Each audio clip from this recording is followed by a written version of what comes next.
அன்பான கர்த்தருடைய பிள்ளைகளே, பல காலங்களாய் மாத கணக்க வருஷ கணக்காய் நீங்க காத்து கொண்டிருக்கிறீங்களா?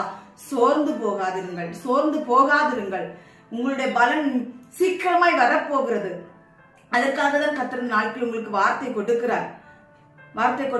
என்ன காரியத்துக்காக? கணவனை விட்டு பிரிந்து ரொம்ப நாட்களா நீங்கள் வருந்தி கொண்டிருக்கிறீர்களா? அந்த காரியம் நடக்க போகிறது. சீக்கிரமா உங்கள் கணவன் இணைய போகிறார்.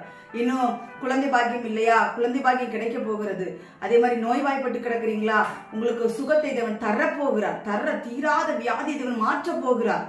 நாட்கள் தேவன் வார்த்தை கொடுக்கிறார். விசுவாசமாயிருங்கள். காத்து கொண்டிருக்கிறீர்கள். காத்திருப்புக்கு பலன் நிச்சயமாய் வரும். நீங்கள் கர்த்தருக்கு காத்திருக்கிறவர்கள் வெட்கப்பட்டு போவதில்லை என்று வேதவசனம் சொல்கிறது. நிச்சயமாய் உங்களுக்குரிய பலன் கண்டிப்பாக தேவன் தருவார். விசுவாசமாயிருங்கள் என்று வேதவசனம் சொல்கிறது. சங்கீதம் 27ஆம் அதிகாரம் 14வது வசனத்துல என்ன சொல்லப்பட்டிருக்கு அப்படின்னா, கர்த்தருக்காக காத்திரு.